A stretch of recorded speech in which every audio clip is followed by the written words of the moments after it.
एक सच्ची घटना लेकर के आई हूँ मैं फ्रेंड्स।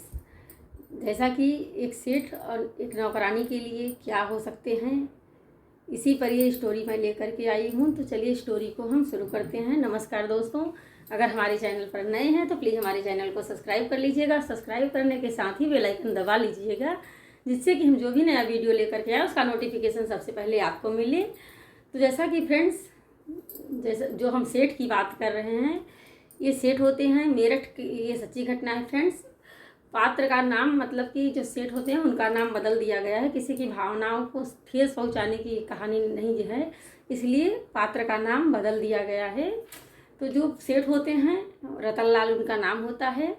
उनके बहुत अच्छे मतलब बहुत धनी इंसान होते हैं। उनके पास बहुत धन होता है और बहुत ज़्यादा उनके पास धन दौलत होने के बावजूद उनकी बहुत ही अच्छी एक पत्नी होती है। उनके 2 बच्चे, 2 लड़के एक लड़की होती हैं, जो कि तीनों अच्छे खासे स्कूलों में दिल्ली में पढ़ रहे होते हैं, कॉलेजेस में। और फिर मतलब उनके घर में बहुत ही खुशियाँ रहती हैं। बहुत अच्छे से उन लोगों का घर चलता रहता है। बहुत ही अच्छे तरीके से उनका घर चलते चलते मतलब कि कुछ टाइम बाद उनकी जो पत्नी होती हैं उनका नाम होता है संगीता। सेठ रतनलाल जो होते हैं उनकी पत्नी का नाम होता है संगीता। कुछ टाइम बाद अचानक उनकी पत्नी की एक दिन तबीयत ख़राब होती है और उनकी पत्नी की उसी तबीयत ख़राब होने की वजह से अचानक उनकी मौत हो जाती है। जिस पे जो सेठ रतनलाल होते हैं उनको बहुत ज़्यादा दुख पहुंचता है और उनको बहुत ज़्यादा सदमा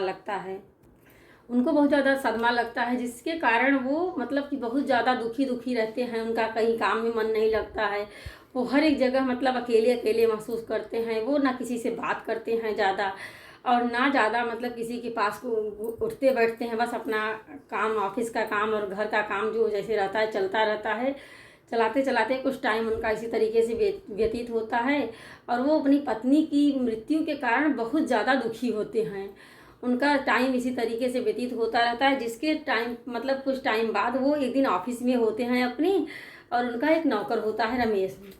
वो रमेश आता है, उनको बहुत समझाता है कि सर ऐसा मत करिए, इतना दुखी मत रहिए। उनको मतलब बहुत समझाने की कोशिश करता है जिससे वो अच्छे से हो जाएं, अच्छे से रहने लगें, अच्छे से बोलने लगें। मगर वो इतना ज़्यादा दुखी होते हैं कि वो अपने दुख को किसी के साथ साझा करना भी नहीं सही समझते और अपने दुख को लेकर बहुत परेशान रहते हैं।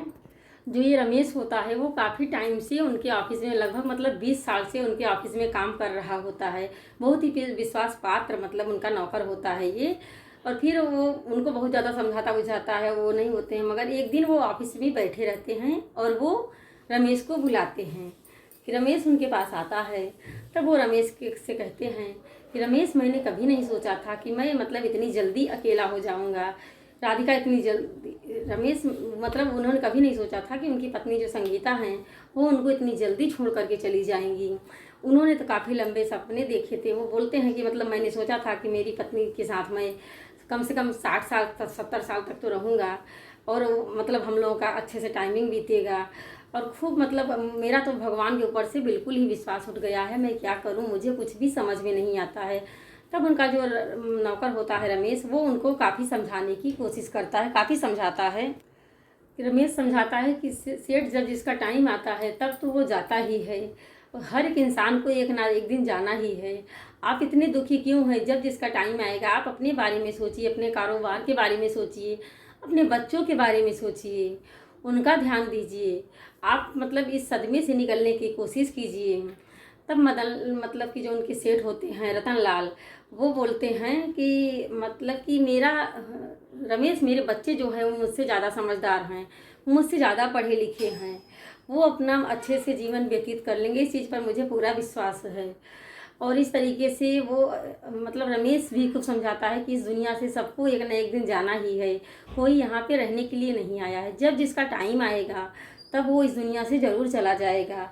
इस चीज़ को काफ़ी अच्छे तरीके से रमेश समझाता रहता है।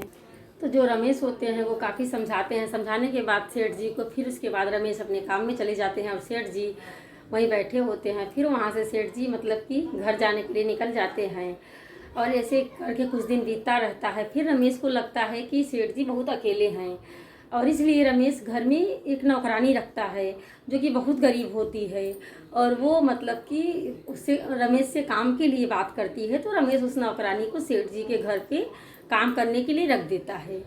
तो एक दिन ऐसे सुबह का टाइम होता है, सेठ जी घर में सोफे पे बैठे होते हैं, और सेठ जी को जो नई नौकरानी होती है वो घर में उनकी पत्नी राधिका की शॉल ओढ़े टहल रही होती है, इधर उधर काम कर रही होती है, और सेठ जी उसको काफ़ी देर से देख रहे होते हैं कि मतलब ये कौन है। फिर उसके बाद वो रमेश से पूछते हैं कि रमेश, ये महिला कौन है जो कि राधिका की शॉल ओढ़े हुए घर में टहल रही है। तो रमेश उनसे बताते हैं कि सेठ जी, ये नई नौकरानी है, इसको मैंने घर आपकी देख रेख के लिए घर पे काम करने के लिए रखा है। तो सेठ जी बोलते हैं कि नई नौकरानी? तो रमेश बोलते हैं हाँ सेठ जी, ये नई नौकरानी है। ये तो सेठ जी बोलते हैं कि ये क्या काम करती है, क्या काम करेगी घर पे? तो बोले कि वो झाड़ू पोछा से लेकर के घर का पूरा देख रेख, आपकी देख रेख, ब्रश मंजन, आपका कपड़ा नहाना धोना सब कुछ करवाएगी, करेगी, और फिर उसके बाद आपको खाना भी टाइम पर टाइम टू टाइम खाना बना करके देगी। तो सेठ जी कहते हैं कि ठीक है, इतना सेठ जी ठीक है कर देते हैं। फिर उसके बाद अगला दिन होता है, सुमन रहती, जो उनकी नौकरानी होती है उसका नाम होता है सुमन। जो सेठ जी के यहाँ नौकरानी नई आती है उसका नाम होता है सुमन। और सुमन घर का सारा काम करती है, टाइम टू टाइम सुबह उठ करके जल्दी जल्दी घर का सारा झाड़ू पोछा, घर का सारा काम। सेठ जी उठते हैं, उनको ब्रश से लेकर के नहाने धोने का पानी, कपड़ा, तौलिया, ब्रश मंजन सब उनको ले जा करके देना। उनके नहाने के बाद उनको मतलब कि सर में तेल मालिश कर देना। और उनको तो इस तरीके से सेठ जी का जब दिनचर्या थोड़ा अलग होती है तो सेठ जी थोड़ा मतलब कि उनका मूड भी अलग होता है, वो अच्छे तरीके से बिहेव करने लगते हैं। तो वो जब फिर ऑफिस जाते हैं तो वो वहाँ पे ऑफिस जा कर के खूब अच्छे तरीके से वहाँ पे लोगों से बात करने लगते हैं। तो ये देख करके रमेश को भी बहुत अच्छा लगता है कि जो कि रमेश 20 साल से सेठ जी के साथ काम कर रहा है, वो देखता है कि वो कितने अच्छे इंसान है, कितना परेशान रह रहे थे राधिका उनकी बीवी के ख़त्म हो जाने के बाद, संगीता की जो उनकी बीवी होती है उनके ख़त्म हो जाने के बाद वो कितना मतलब कि परेशान रहते थे। तो इसलिए वो सेठ जी को इस खुश देख करके उसे भी अच्छा लगता है, रमेश को भी इस चीज़ के लिए बहुत अच्छा लगता है। और ये मतलब कि सिलसिला काफ़ी दिनों तक चलता रहता है, 5-6 महीने तक लगभग। इसी तरीके से राधिका रोज़ सुबह उठ करके सेठ जी को सारी दिनचर्या जो होती है वो करवाती थी, खाना पीना टाइम पे, लंच सुबह शाम का खाना पीना, घर का सारा काम राधिका टाइम टू टाइम कर रही थी, जिसपे कि मतलब कि सेठ जी एकदम अच्छे से रहने लगे थे और उनका भी मूड एकदम अच्छा हो गया था और वो खूब अच्छे तरीके से रहने लगे थे। इस तरीके से 5-6 महीने बीत गए। राधिका रोज़ सुबह सेठ जी को ऑफिस जाने से पहले पैर छू करके प्रणाम करती और फिर जब सेठ जी ऑफिस से आते तो उनको घर पे अच्छे से स्वागत करती। इसी तरीके से सिलसिला 5-6 महीने तक चलता रहा, सब कुछ अच्छे से बीत रहा होता है। फिर एक दिन सेठ जी सुबह बैठे होते हैं, सोफे पे घर में बैठे होते हैं, तो वो सुमन को बुलाते हैं। सुमन वहाँ आके आती है तो बोलते हैं बैठ जाओ। तो सुमन नीचे बैठने लगती है तो सेठ जी बोलते हैं कि सामने के सोफे पे बैठ जाओ। तो वो सामने के सोफे पे बैठ जाती है। फिर उसके बाद सुमन से सेठ जी पूछते हैं कि तुम्हारा क्या नाम है? तो सुमन बोलती है कि सेठ जी मेरा नाम सुमन है। तो पूछते हैं कि तुम्हारे कितने बच्चे हैं? तो वो बोलती है कि मेरा कोई बच्चा नहीं है सेठ जी। तो सेठ जी उसको मतलब बहुत ही परेशानी भरी निगाहों से देखने लगते हैं, बोलते हैं क्यों तुम्हारा कोई बच्चा नहीं है? तो बोलती है कि सेठ जी मेरा एक बेटा था जिसकी कि पिछले साल ही मौत हो गई, उसको सर में बुखार चढ़ गया था, हमने उसकी बहुत दवाई कराई, बहुत इलाज कराया, मगर मेरा बच्चा नहीं बचा। तब सेठ जी उसको मतलब कि बहुत परेशानी भरी निगाहों से देखते रहते हैं। फिर सेठ जी उससे पूछते हैं कि तुम्हारा पति? तो वो बोलते हैं कि सेठ जी मेरे पति तो बहुत पहले ही मर चुके हैं, मेरा कोई नहीं है।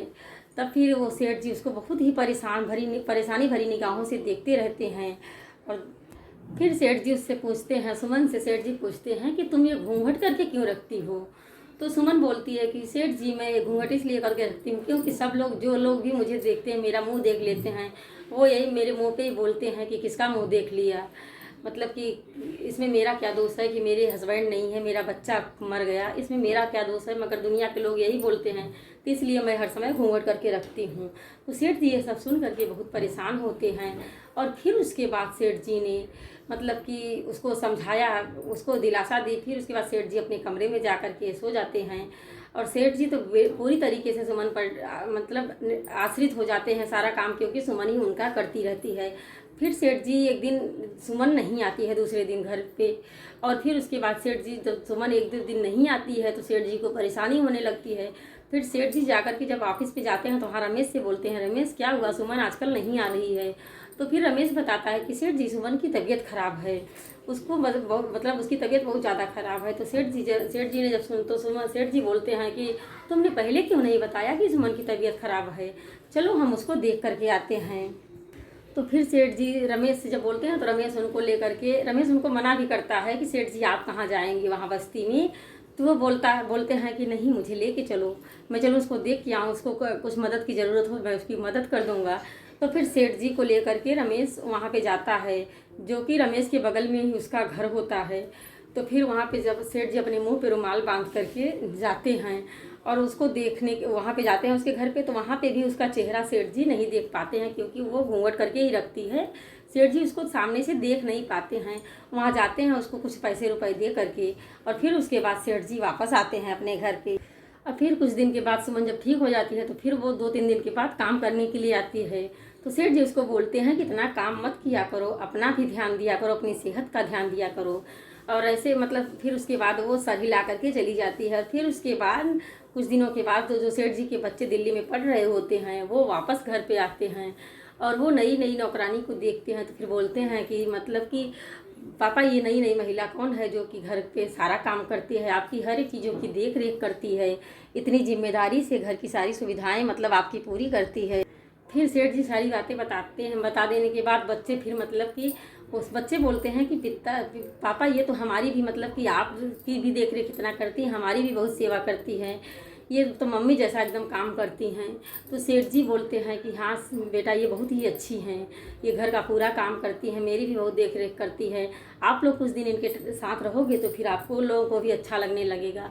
तो फिर वो बच्चे कुछ दिन उनके साथ जब रहते हैं तो उनको भी उनसे बहुत लगाव हो जाता है, सुमन से सारे बच्चों को मतलब बहुत लगाव हो जाता है, वो उनकी अच्छे से देख रेख करने लगते हैं। वो एक दिन मार्केट जाते हैं और उनके लिए जैसा कि वो जो नौकरानी होती हैं सुमन, वो सिर्फ मतलब कि हल्के हल्के कलर की साड़ियाँ पहनती रहती हैं, मगर वो जो उनके बच्चे होते हैं सेठ जी के, वो उनकी बच्चियाँ जाती हैं मार्केट और वहाँ से कलरफुल साड़ियाँ लेकर के आती हैं उसके लिए, उस नौकरानी के लिए कलरफुल साड़ियाँ। तो फिर वो बेटियाँ साड़ी लेकर के आती हैं और बोलती हैं कि आंटी आप ये साड़ियाँ, आप हर समय हल्के हल्के कलर की साड़ियाँ पहनती हो, आप ये साड़ियाँ पहनो। और तो वो सुमन मना करती है कि नहीं बेटा, मैं मतलब कि विधवा हो चुकी हूँ, मैं ये हल्की कलर की ही साड़ियाँ पहनूँगी। तो बोलती हैं कि बच्चे बहुत समझाते हैं, फिर उसके बाद वो नहीं मानती हैं। तो जैसा कि मतलब जो सेठ जी होते हैं उनको सुमन काफ़ी टाइम से, इतने दिन से उनके साथ में रह रही होती है कि उनके मन में वो बस चुकी होती है, उनको अच्छी लगने लगती है। और वो मतलब इतने दिन बच्चे उनके साथ में रहते हैं कि बच्चों को भी वो अच्छी लगने लगती है। और फिर एक दिन बच्चे अपने मतलब कि सेठ जी से बोलते हैं कि पापा आप इनसे शादी कर लो आंटी से, क्योंकि आंटी इतनी अच्छी हैं, हम इनको खोना नहीं चाहते हैं, आपकी इतनी देख रेख करती हैं, हम लोगों से भी इतना प्यार करती हैं, इनके मन में इतना प्यार है, इतनी अच्छी है ये, आप इनसे शादी कर लो पापा। सारे बच्चे उनके मतलब उनको समझाते हैं सेठ जी। तो फिर सेठ जी मना करते हैं कि नहीं नहीं, मैं शादी कैसे करूँगा। मगर जब बच्चे उनसे जिद करने लगते हैं नहीं कि आप इनसे शादी कर लो, ये आंटी बहुत अच्छी हैं, ये आपकी पूरी देख रेख करेंगी, हम लोग नहीं हैं यहाँ पे तो आपके साथ रहेंगी, आपकी अच्छे से देखभाल करेंगी, ये मतलब ये सारी प्लान उनके बच्चों और उन जो सेठ जी के नौकर होते हैं रमेश उन सब ने पहले ही बना लिया था।